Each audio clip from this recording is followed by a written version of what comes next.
ಐತಿಹಾಸಿಕ ಮೈಸೂರು ನಗರದಲ್ಲಿಂದು ನಮ್ಮ ಕಾಂಗ್ರೆಸ್ ಪಕ್ಷ ಹಮ್ಮಿಕೊಂಡಿರುವಂತಹ ಈ ಜನಾಂದೋಲನದ ಕಾರ್ಯಕ್ರಮದಲ್ಲಿ ಸ್ವಲ್ಪ ಸಮಯದಲ್ಲಿ ನಮ್ಮ ರಾಜ್ಯದ ಜನಪ್ರಿಯ ಮುಖ್ಯಮಂತ್ರಿಗಳು, ಬಡವರ ಬಂಧುಗಳು, ರೈತರ ಬಗ್ಗೆ, ದೀನದಲಿತರ ಬಗ್ಗೆ, ಅಲ್ಪಸಂಖ್ಯಾತರ ಬಗ್ಗೆ, ಹಿಂದುಳಿದರ ಬಗ್ಗೆ ಅಪಾರವಾದಂಥ ಒಂದು ಕಾಳಜಿಯನ್ನ, ಬದ್ಧತೆಯನ್ನು ಹೊಂದಿ ಅನೇಕ ಯೋಜನೆಗಳನ್ನು ಕೊಟ್ಟಂತ ಸನ್ಮಾನ್ಯ ಶ್ರೀ ಸಿದ್ದರಾಮಯ್ಯನವರು ಆಗಮಿಸಿದ್ದಾರೆ. ಅದೇ ರೀತಿ ಕರ್ನಾಟಕ ಪ್ರದೇಶ ಕಾಂಗ್ರೆಸ್ ಸಮಿತಿಯ ಅಧ್ಯಕ್ಷರು, ಈ ರಾಜ್ಯದ ಉಪಮುಖ್ಯಮಂತ್ರಿಗಳಾದಂತಹ ಸನ್ಮಾನ್ಯ ಶ್ರೀ ಡಿ.ಕೆ. ಶಿವಕುಮಾರ್ ಅವರು ಕೂಡ ಕೆಲವೇ ನಿಮಿಷಗಳಲ್ಲಿ ಅವರು ಕೂಡ ಇವತ್ತು ಸಹ ಆಗಮಿಸಲಿದ್ದಾರೆ. ವೇದಿಕೆ ಮೇಲೆ ಆಸೀನರಾದಂಥ ಎಲ್ಲ ನಮ್ಮ ಕಾಂಗ್ರೆಸ್ ಪಕ್ಷದ ಹಿರಿಯ ನಾಯಕರೇ, ಎಲ್ಲ ಸಚಿವ ಮಿತ್ರರೇ, ಶಾಸಕ ಮಿತ್ರರೇ, ಮಾಜಿ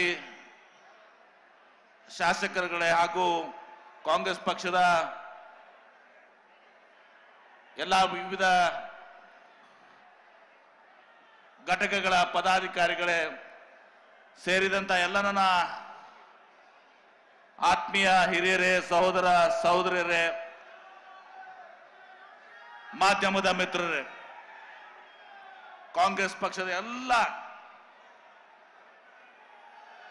ಕಾರ್ಯಕರ್ತರೇ, ಮೈಸೂರು ಅಂದ್ರೆ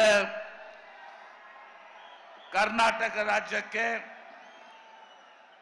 ಇದೊಂದು ಸಾಂಸ್ಕೃತಿಕ ರಾಜಧಾನಿ. ತಾವೆಲ್ಲರೂ ಕೂಡ ಬೆಳಗ್ಗೆ ಎದ್ದು ಕೂಡಲೇ ನಾಲ್ವಡಿ ಕೃಷ್ಣರಾಜ ಒಡೆಯರ, ಸರ್ ಎಂ ವಿಶ್ವೇಶ್ವರಯ್ಯವ್ರನ್ನ ಸ್ಮರಣೆ ಮಾಡಿಕೊಂಡು, ನೆನಪು ಮಾಡಿಕೊಂಡು ಇವತ್ತು ಸಹ ತಮ್ಮ ಜೀವನವನ್ನು ಸಾಗಿಸ್ತಾ ಇದ್ದಾರೆ. ಅವರು ಮಾಡಿದಂತ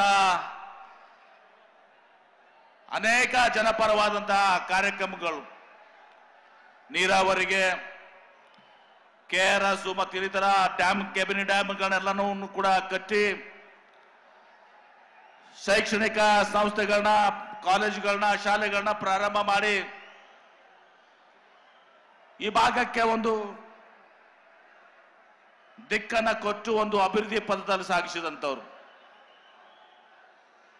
ಇವತ್ತು ಅಂತ ಒಂದು ಮೈಸೂರಿನ ಸಾಂಸ್ಕೃತಿಕ ನಗರದಲ್ಲಿ, ಐತಿಹಾಸಿಕ ಮೈಸೂರು ನಗರದಲ್ಲಿ ಇವತ್ತು ಸಹ ನಮ್ಮ ಕಾಂಗ್ರೆಸ್ ಪಕ್ಷದ ಜನಾಂದೋಲನ ಕಾರ್ಯಕ್ರಮ ನಡೀತಾ ಇದೆ. ತಮ್ಗೆ ಗೊತ್ತಿದೆ, ಸನ್ಮಾನ್ಯ ಶ್ರೀ ಸಿದ್ದರಾಮಯ್ಯನವರು ತಮ್ಮ ಸುದೀರ್ಘವಾದ 40 ವರ್ಷಗಳ ರಾಜಕಾರಣದಲ್ಲಿ ಅವರು ತುಂಬ ಸಹ TDP ಮೆಂಬರ್ ಆಗಿ, ವಕೀಲರಾಗಿ, ರೈತ ಸಂಘಗಳ ಒಂದು ಹೋರಾಟದಲ್ಲಿ ಭಾಗವಹಿಸಿ ಶಾಸಕರಾಗಿ, ಉಪಮುಖ್ಯಮಂತ್ರಿಗಳಾಗಿ 2013ರಲ್ಲಿ ಇವತ್ತು ಸಹ ನಮ್ಮ ಕಾಂಗ್ರೆಸ್ ಪಕ್ಷದ ಸರ್ಕಾರದ ನೇತೃತ್ವವನ್ನು ವಹಿಸಿಕೊಂಡು 2013ರಿಂದ 2018ರವರೆಗೆ ಈ ದೇಶದಲ್ಲೇ ಕಂಡರಿಯದಂತ ಒಂದು ಸರ್ಕಾರವನ್ನು ಇವತ್ತು ಸಹ ನಮ್ಮ ಮುಖ್ಯಮಂತ್ರಿಗಳಂತ ಸಿದ್ದರಾಮಯ್ಯನವರು ಅವತ್ತು ನೀಡಿದ್ರು. ಆ ಅವಧಿಯಲ್ಲಿ ಇವತ್ತು ಸಹ ಅನೇಕ ಜನಪರವಾದಂತಹ ಯೋಜನೆಗಳನ್ನ, ಅನ್ನ ಭಾಗ್ಯ, ಕ್ಷೀರ ಭಾಗ್ಯ, ಕೃಷಿ ಭಾಗ್ಯ,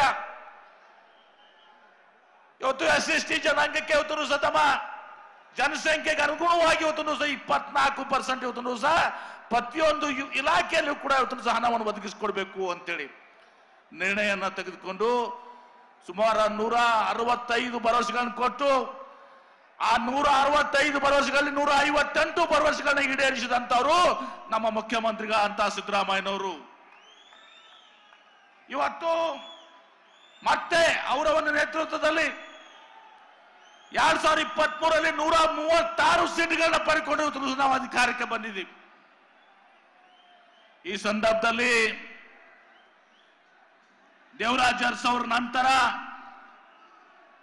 ಅತ್ಯಂತ ಒಂದು ಪ್ರಭಾವಿ ನಾಯಕರು, ಜನಪ್ರಿಯ ನಾಯಕರು ಯಾರಾದ್ರೂ ಇದ್ರೆ ಅದು ನಮ್ಮ ಮುಖ್ಯಮಂತ್ರಿಗಳಂತ ಸಿದ್ದರಾಮಯ್ಯನವರು.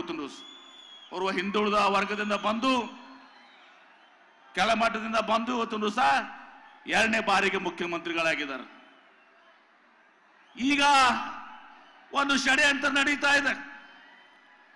ಬಿಜೆಪಿ ಮತ್ತು ಜೆಡಿಎಸ್ ಪಕ್ಷ ಎರಡೂ ಒಗ್ಗೂಡಿ ಒಂದು ಪಾದಯಾತ್ರೆಯನ್ನು ಹಮ್ಮಿಕೊಂಡು ಸಿದ್ದರಾಮಯ್ಯನವರ ಒಂದು ವ್ಯಕ್ತಿತ್ವಕ್ಕೆ, ಅವ್ರ ಘನತೆಗೆ ಒಂದು ಮಸಿ ಬಳಿಬೇಕು ಅಂತೇಳಿ ಒಂದು ಕುತಂತ್ರವನ್ನು ಮಾಡಿಕೊಂಡಿದ್ದಾರೆ. ಅವ್ರ ಮೇಲೆ ಮೂಡ, ಇಲ್ಲೇ ಮೈಸೂರು ಅರ್ಬನ್ ಡೆವಲಪ್ಮೆಂಟ್ ಅಥಾರಿಟಿ ಏನಿದೆ, ಆ ಮೂಡಾದಲ್ಲಿ ಅವರ ಪಾತ್ರ ಏನೂ ಇಲ್ಲ. ಅವರ ಧರ್ಮಪತ್ನಿ ಹಾಗೂ ಭಾವ ಮೈದಾನ ಭೂಮಿಯನ್ನ ಇವತ್ತು ಏನು ಕಳ್ಕೋತಾರೆ, ಅದು ಭೂಮಿ ಕಳ್ಕೊಂಡಿದ್ದು ಅಲ್ಲ. ಇವತ್ತು ಸಹ ಮೂಡ ಇವತ್ತು ಸಹ ಅದನ್ನ ಅಕ್ರಮವಾಗಿ ಅದನ್ನ ತೆಗೆದುಕೊಂಡು ಇವತ್ತು ಸಹ ಅದನ್ನ ಅಭಿವೃದ್ಧಿ ಪಡಿಸಿರ್ತಾರೆ. ಅದಕ್ಕೆ ಪರ್ಯಾಯವಾಗಿ ಕಾನೂನು ಪ್ರಕಾರ ಇವತ್ತು ಅವ್ರಿಗೇನು ಸೈಟ್ಗಳನ್ನು ಕೊಡಬೇಕು ಆ ಸೈಟ್ಗಳನ್ನು ಕೊಟ್ಟಿದ್ದಾರೆ. ಅದು ಮೂಡಾದಲ್ಲೇ ಇವತ್ತು ನಿರ್ಧಾರ ಆಗ್ತದೆ. ನಮ್ಮಿಂದ ತಪ್ಪಾಗಿದೆ ಅಂತ ಮೂಡಾದಲ್ಲಿ, ಆ ಮೂಡಾ ಬೋರ್ಡ್ನಲ್ಲಿ ಇವತ್ತು ಬಿಜೆಪಿ ಅಧ್ಯಕ್ಷ ರಾಮದಾಸ್ ಅವರು, ಸಾರಾ ಮಹೇಶ್ ಅವರು, ಜಿಟಿ ದೇವೇಗೌಡರು, ಇನ್ನಿತರ ಎಲ್ಲರೂ ಕೂಡ ಇವತ್ತು ಸಹ ನಮ್ಮ ತನ್ವೀರ್ ಶೇಟ್ ಅವರು ಎಲ್ಲರೂ ಕೂಡ ಇವತ್ತು ಸಹ ಸದಸ್ಯರಾಗಿರ್ತಾರೆ. ತಪ್ಪಾಗಿದೆ ಇವತ್ತು ಸಹ ನಾವು ಇದನ್ನ ಭೂ ಸ್ವಾಧೀನ ಮಾಡಿಕೊಂಡು ಇವತ್ತು ಸಹ ನಾವು ಅಭಿವೃದ್ಧಿಪಡಿಸಬೇಕಾಗಿತ್ತು. ಈ ಜನರನ್ನ ನಾಳೆ ಇಲ್ಲಿ ಬಂದಾಗ ತಾವು ಪ್ರಶ್ನೆ ಕೇಳಬೇಕು. ಇದೆಲ್ಲ ನಿಮ್ಮ ಹಗರಣಗಳದಾವ. ಮತ್ತು ಅಷ್ಟೇ ಅಲ್ಲ, ಇವತ್ತು ದೇವೇಗೌಡ ಕುಟುಂಬನವರು ಹಿಂದೆ ಬಿಜೆಪಿಯವರು ಪ್ರಕಟ ಮಾಡಿದ್ದಾರೆ. ಆ ಲಿಸ್ಟನ್ನು ಕೂಡ ಇವತ್ತು ನಾವು ಬೋರ್ಡಿಗೆ ಹಾಕಿದ್ದೀವಿ. ಇವತ್ತು ಎಲ್ಲಿ ಬೆಂಗಳೂರು, ಮೂಡ, ಮೈಸೂರದಲ್ಲಿ, ಬೆಂಗಳೂರಲ್ಲಿ, ಹಾಸನಲ್ಲಿ ಇವತ್ತು 106 ಸೈಟ್ಗಳನ್ನ ಇವತ್ತು ಕುಟುಂಬದವ್ರು ಪಡ್ಕೊಂಡಿದ್ದಾರೆ. ಅದ್ರ ಬಗ್ಗೆ ಉತ್ತರ ಕೊಡಬೇಕಾಗ್ತದೆ. ಇವತ್ತು ಸಹ ಸಿದ್ದರಾಮಯ್ಯನವರು ಏನೋ ಒಂದು ತಪ್ಪು ಮಾಡದೆ ಅವ್ರ ಮೇಲೆ ಒಂದು ಆಪಾದನೆಯನ್ನು ಹೊರಿಸಿ ಅವರಿಗೆ ಕಳಂಕ ತರುವಂತ ಒಂದು ಪ್ರಯತ್ನ ಈ ಪಾದಯಾತ್ರೆ. ಬಹುತಃ ಇತಿಹಾಸದಲ್ಲಿ ದೇವರಾಜ ಅರಸರ ನಂತರ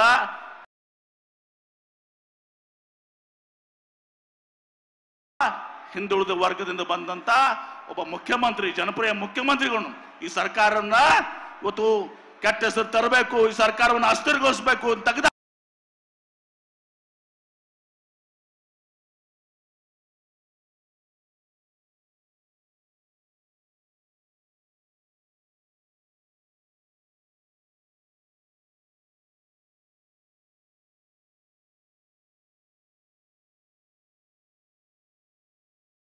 ಅಂತೇಳಿ ಇವತ್ತು ಸಹ ಷಡ್ಯಂತ್ರ ಮಾಡ್ತಾ ಇರುವಂತದ್ದು ಈ ಬಿಜೆಪಿಯವ್ರ ಹಿನ್ನೆಲೆ ತಮ್ಗೆ ಗೊತ್ತಿದೆ. ಆಪರೇಷನ್ ಕಮಲ ಮೂಲಕ ಇಡೀ ದೇಶದಲ್ಲಿ ಇವ್ರು ಎಷ್ಟೆಲ್ಲ ಇವತ್ತು ಸರ್ಕಾರಗಳನ್ನ, ಪ್ರಜಾಪ್ರಭುತ್ವದಿಂದ ಆರಿಸಿ ಬಂದ ಸರ್ಕಾರನ ಕಿತ್ತಾಕುವಂತ ಪ್ರಯತ್ನಗಳನ್ನ ಕಿತ್ತಾಕಿದಾರ ಕೂಡ ತಮ್ಗೆ ತಿಳಿದಿದೆ.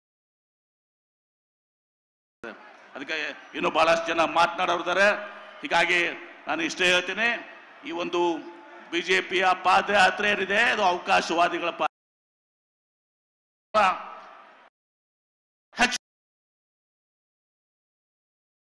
ಬೆಂಗಳೂರಲ್ಲಿ, ಹಾಸನಲ್ಲಿ ಇವತ್ತು 106 ಸೈಟ್ಗಳನ್ನ ಇವತ್ತು ಕುಟುಂಬದವ್ರು ಪಡ್ಕೊಂಡಿದ್ದಾರೆ.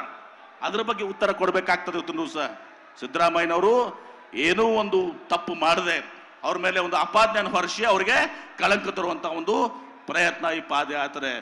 ಬಹುತಃ ಇತಿಹಾಸದಲ್ಲಿ ದೇವರಾಜ ಅರಸರ ನಂತರ ಒಬ್ಬ ಹಿಂದುಳಿದ ವರ್ಗದಿಂದ ಬಂದಂತ ಒಬ್ಬ ಮುಖ್ಯಮಂತ್ರಿ, ಜನಪ್ರಿಯ ಮುಖ್ಯಮಂತ್ರಿಗಳು ಈ ಸರ್ಕಾರನ್ನ